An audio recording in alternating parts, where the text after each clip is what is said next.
నిజంగా జరిగిన సిచ్యువేషన్ మొత్తం కూడా చెప్పాను అక్కడ. ఏంటి మీరు విన్నారు కదా, దాంట్లో నిజాలు ఏంటి, అసలు తప్పిదం ఎక్కడ జరిగింది? ఈ జరిగిన తొక్కిసలాట గురించి అయితే బాధ్యులుగా నువ్వు ఎవరిని అనుకుంటావు? మనిషిగా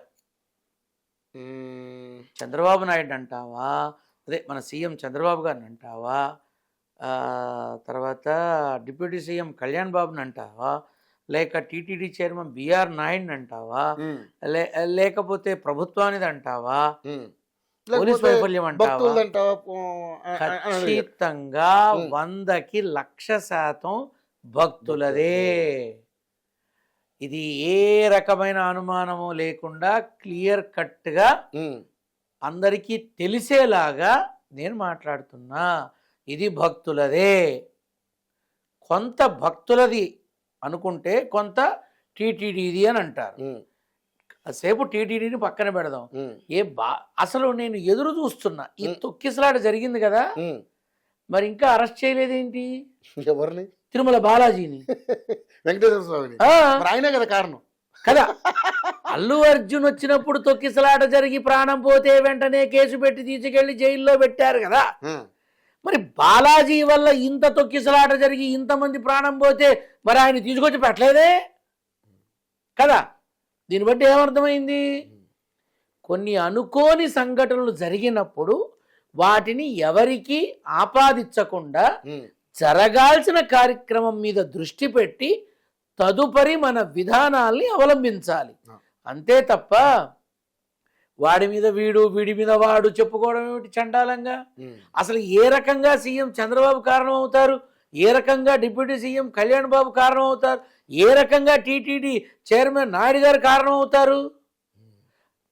గడచిన కొద్ది కాలంగా టీటీడీలో అన్యమతస్తుల్ని వేరే చోట ట్రాన్స్ఫర్ చేస్తున్నారు. అందుక తిరుమల కొండ మీద స్వచ్ఛత ధర్మాన్ని గట్టిగా పాటిస్తున్నారు ముగ్గురు. అందుక ఇతరులకి ప్రవేశం లేకుండా హైందవ సాంప్రదాయాన్ని పునరుద్ధరించాలి, ఒకవేళ వేరే వాళ్ళు వచ్చినా దర్శనం కల్పించాలి తగు రీతిలో అని అందరికీ అవకాశం ఇస్తున్నారు. అందుక తిరుపతి ప్రజలందరికీ కూడా వారంలో ఒకరోజు చక్కగా దర్శనం ఇస్తున్నారు. అందుక ఏ రకంగా ఎందుకు చేయాలి ఆయన్ని, వీళ్ళ ముగ్గురిని ఎందుకు కేంద్ర బిందువు చేయాలి?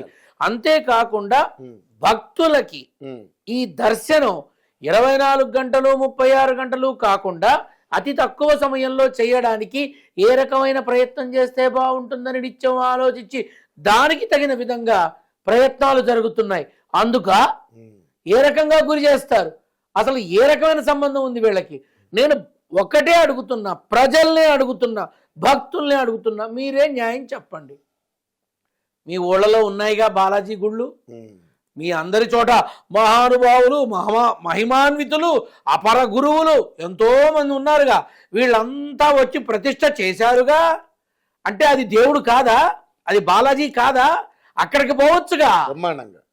ఎందుకు మూకుమ్మడిగా ఇక్కడికి వచ్చి ఈ కష్టాన్ని ఎందుకు తీసుకోవాలి?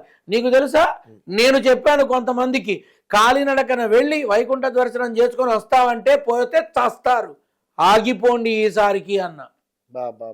విజయవాడ, గుంటూరు, నా ఊరు మంగళగిరి వాళ్ళని, ఆగిపోండి, వద్దు, ఇబ్బందులు వస్తాయి, కష్టాలు వస్తాయి, సుదర్శనం దొరకలేదని చెప్పి వైకుంఠ ద్వార దర్శనం కోసం అక్కడికి వెళ్ళి అక్కడి నుంచి అదేదో శ్రీనివాసపురం, సత్యనాపురం, ఏదో శ్రీనివాసమంగాపురం, అక్కడేవో టోకెన్లు ఇస్తున్నారట. అంటే వద్దు, నా మాట వినండి, ఇబ్బందులు వస్తాయి, వెళ్ళకండి అని ఆపేశా.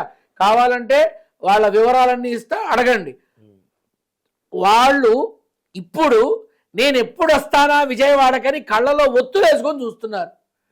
గురువుగారు మీరు చెప్తే ఆగిపోయాం కాబట్టి సరిపోయింది, లేకపోతే మా పెళ్ళ బిడ్డలు ఏమైపోయేవాళ్ళం, మేమేమైపోయేవాళ్ళం.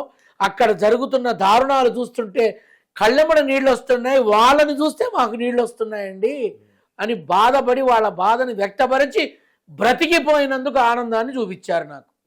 నేను ముందుగానే చెప్పా వద్దు అని.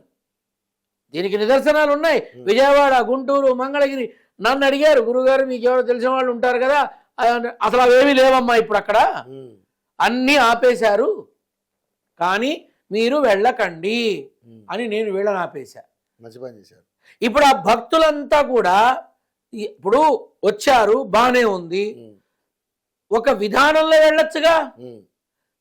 అంటే ఇక్కడ టోకెన్లు ఎక్కడ మిస్ అవుతాయో, మనకి దర్శనం ఎక్కడ దూరం అయిపోద్దో అన్న భయంతో నువ్వు సుదర్శన టోకెన్ లేకపోయినా, ఇంకోటి లేకపోయినా, నువ్వు వైకుంఠ ఏకాదశికి, ముక్కోటి ఏకాదశికి నీ ప్రాణాలు పణంగా పెట్టి టోకెన్ తీసుకొని రా నా దర్శనానికి చెప్పాడా బాలాజీ? చెప్పాడా ఎవడన్నా? కడుపు మండిపోతోంది. నువ్వు ఇప్పుడు ఎవరైతే ఆ మరణాన్ని పొందాల్సి వచ్చిందో వాళ్ళ కుటుంబాల పరిస్థితి ఏంటి? బ్రతికుండగా మళ్ళీ ముక్కోటి ఏకాదశి గుర్తుపెట్టుకుంటారా వాళ్ళు? ఒకడైతే అన్నాడు, నేను బ్రతికుండగా నేను చచ్చిన రాను తిరుమలకి, మా అమ్మను పోగొట్టుకున్నాను అని. ఇదంతా ఎందుకు వచ్చింది? ఎవరిది తప్పు? అప్పుడు భక్తులదే, భక్తులదే. దీనికి ఇక రాజకీయ రంగు పులిమి, కుట్రకోణం పులిమి, నా పిండాకుడు పులిమి, అన్ని పులిమి ఒక నీచపు విధానంలో మాట్లాడతారంతా. ఎందుకంటే మరి వాళ్ళకు కూడా ఏదో కాస్త పని కావాలిగా, ఏదో ఒకటి మాట్లాడాలిగా, మాట్లాడతారు.